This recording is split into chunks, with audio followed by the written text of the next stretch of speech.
Veterans, did you know the VA will withhold your VA compensation pay in certain situations? In today's video, I'm going to take you back out to the M21-1 and share with you when the VA will withhold your VA compensation pay. Make sure you stick around.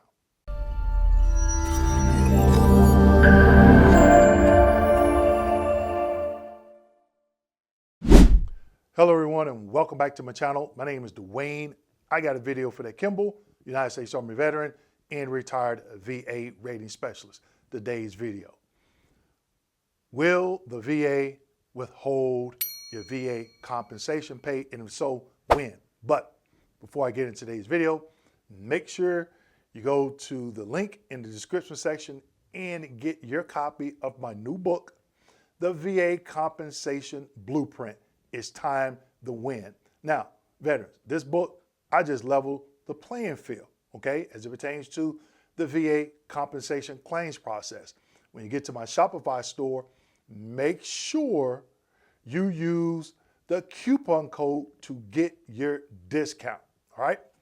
So, will the VA withhold your VA compensation pay? Yes, there are certain situations that they will do it, and we're going to cover those in today's video. And as a bonus, I'm going to give you another example that a lot of veterans may not know about, okay? So some things that you need to think about before another federal agency gives you money, or especially if you're coming off active duty and you take that severance pay.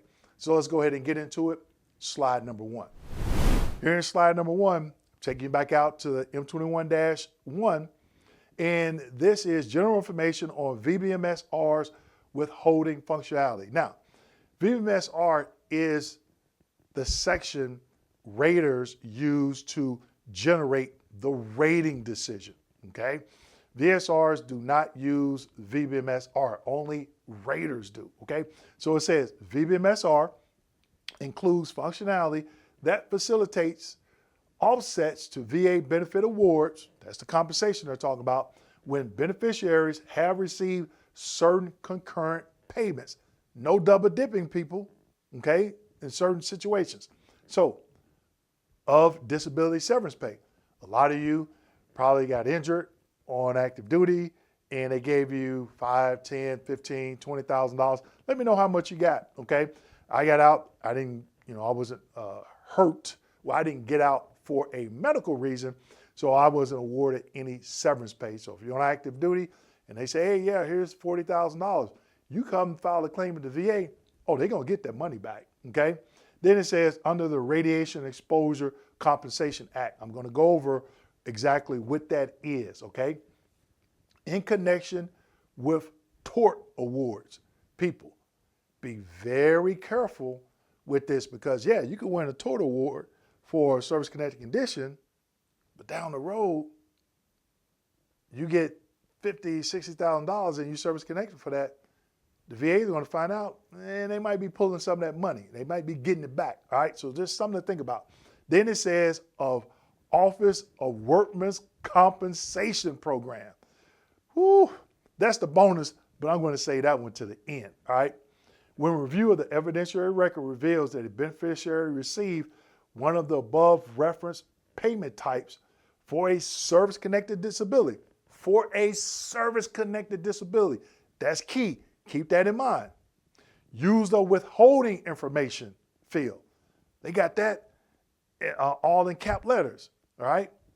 In VBMSR, disability decision information screens to identify type of concurrent payment for which VA benefits withholding is necessary, and if applicable, the percentage of VA benefits withholding that is needed. All right, people. I know a lot of people say, just get to the point, just get to the point. I really have to break this down because there's other veterans that leave me comments and say, Dwayne, well, what about this? What about that? What about this? And that's why I try to take the time to explain it and give you the citation where you can go and look at this information, okay? Excuse me, let's keep going. Slide number 2. Here in slide number 2, another M21-1. General policies regarding withholdings to recoup disability severance pay. So they're talking about they're going to recoup that severance pay, all right? And I've seen VSRs screw this up. I mean, screw it up as it pertains to the amount that is supposed to be withheld, all right? Generally, if a veteran received disability severance pay, VA must withhold from monthly compensation an amount equal to the monthly compensation payable for the disabilities for which the veteran received disability severance pay. Here's a quick example. Veteran received severance pay, got out of the military because let's say they hurt their right knee, okay? And the veteran gets out of the military and the veteran is 100% permanent total, all right? So they're getting paid at the 100% rate. Let's say single veteran. They get 10% for their right knee. They have $5,000 in severance pay for their right knee. You're going to get 100% P&T. You're going to get all the benefits as it surrounds that, but you're not going to get the same payment as another veteran because they're going to withhold 10%, whatever that dollar amount is for 10% from that 100% permanent total. Don't worry about it. The M21-1 gives you a graph, and we're going to go over that in an upcoming slide, okay? Then the second bullet comment there, if a veteran has multiple severance pay disabilities, each rated 0% disabling, and VA assigns a 10% disability rating to them under 38 CFR 3.324. Now, what that means is you'll see, I've rated cases where veterans had like 4, 5, 6 different disabilities at 0%. I could go ahead and grant an overall 10% rating. This is what they're talking about. No withholding is necessary for these disabilities until VA assigns a compensable rating to one or more of them individuals. Now, I did a YouTube short where I explained non-compensable and compensable. Non-compensable, 0. Compensable is 10% or higher, all right? Normally 10%, all right? VA assigns a compensable rating to one or more of them individually. All right, so out of those 4 or 5 conditions, they're all 0. The veteran had X amount of dollars for severance pay. Once they get 10% for one of those, they're going to withhold that 10%. They're going to keep it. So you're not going to get anything, okay? Now, down here at the bottom it says exception. VA must withhold all of the veteran's monthly compensation until entitlement to the temporary 100% rating ends. Okay, what they're talking about is 38 CFR 4.28, 4.29, and 4.30. Don't worry about it, people. Go to my YouTube channel. I have a video on paragraph 29 and paragraph 30 as it pertains to convalescence. Okay, so if VA initially assigns a severance pay disability, a temporary 100% rating under one of these 38 CFRs, VA must withhold all of the veteran's monthly compensation until entitlement to the temporary 100% rating ends. Now, I've seen this when veterans have a severance pay for the right knee, then they have a right knee replacement, okay? You don't see it that often, okay? Because someone that's just gotten out of the military, let's say 25, 26 years old, they may not need a knee replacement until 50 years later, okay? Let's keep going. Slide number 3.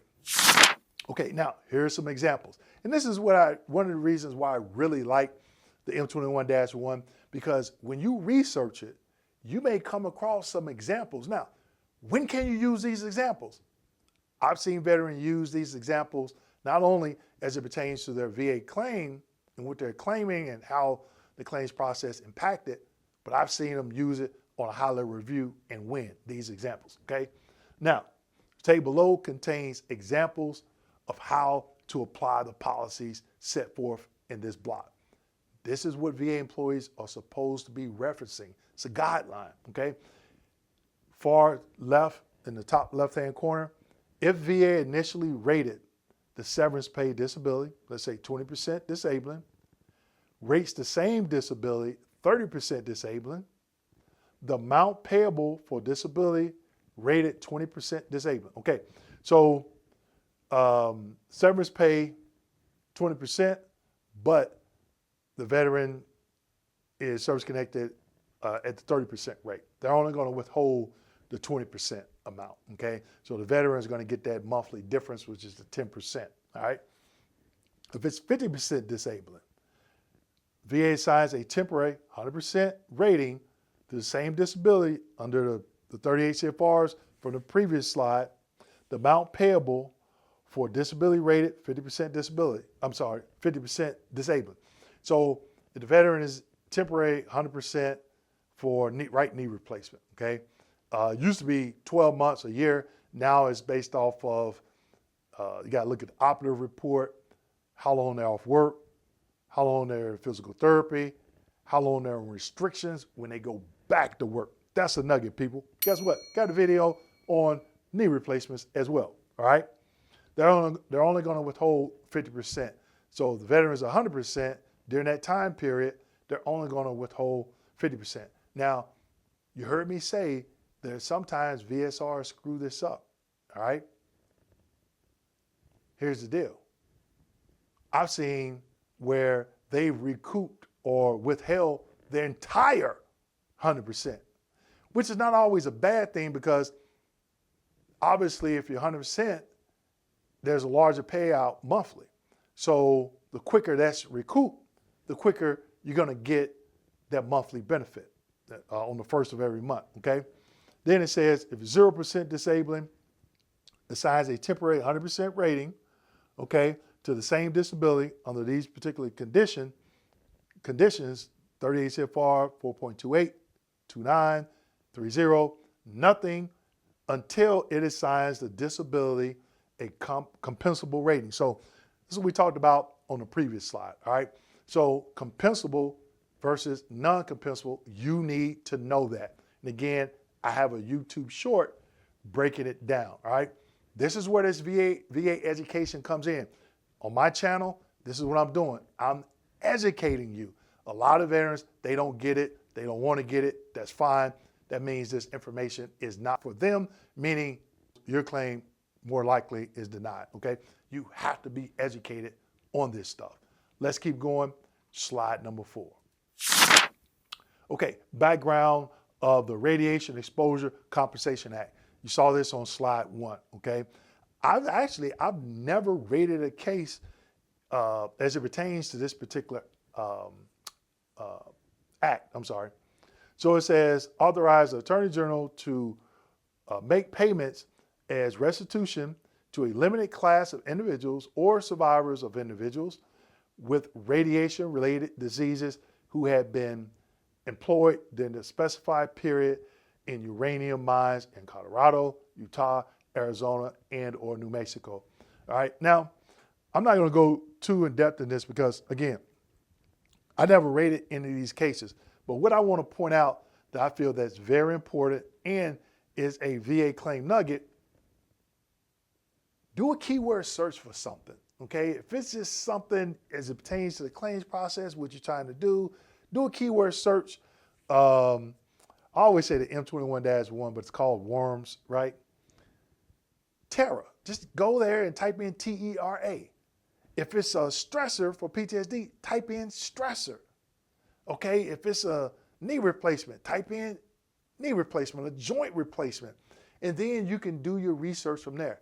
That's how I come across all these slides, people. I'll be doing research for one topic. I may have 4 or 5 windows open. I'm in the M21-1 because I'm like, hey, I need to do a video on that. I need to do a video on this, all right?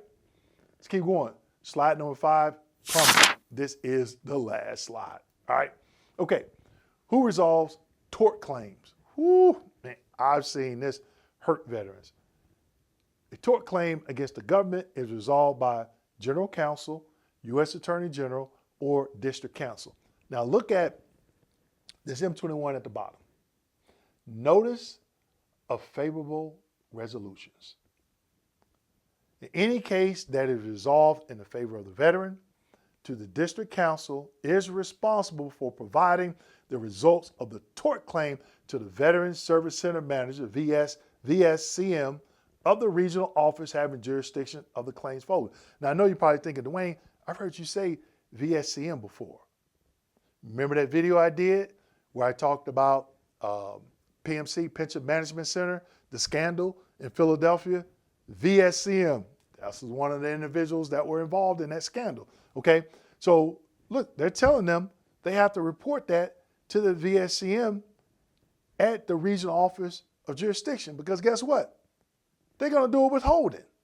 You win that tort claim, okay, they're gonna get that money back. Like on slide 1, what did it say? Okay, when you go back and you look at slide 1, they said, and I have a video on that as well. They talk about in connection with tort awards.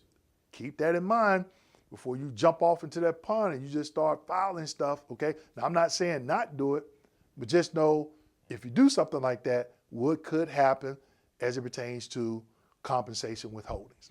Now, I did promise you a bonus. You heard me talk about this twice as I was going through these slides. Workman's compensation.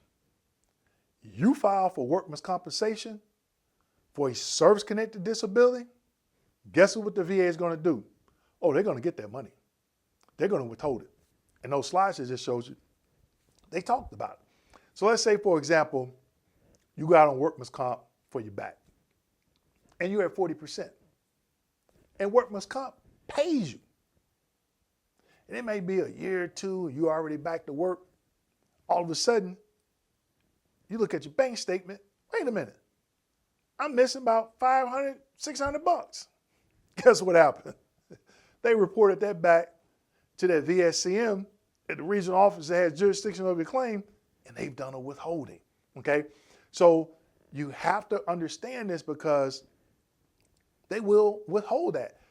And another reason why they may withhold it, let's say you had a spouse, disgruntled, hey, that veteran's getting benefits for me and our children. And I'm having a hard time, I can't find a job and I need help. It's called apportionment. Know what that is, okay? It's income-based. I've seen them withhold that and give a certain amount to another spouse. I've seen amounts crazy, like extra $5 they will withhold, right? Because the veteran knew, okay, let me put all my expenses on this income sheet, all right? And they'll give like $5, $10 out of that $4,500 that they get every month, okay? So make sure you go out to the VA's M21-1, understand severance pay, workman's comp, tort claims, all of this stuff before you file, because you don't want to be surprised down the road. With that being said, make sure you like, subscribe, hit that notification button, and as always, share this video with your fellow veterans. Thank you.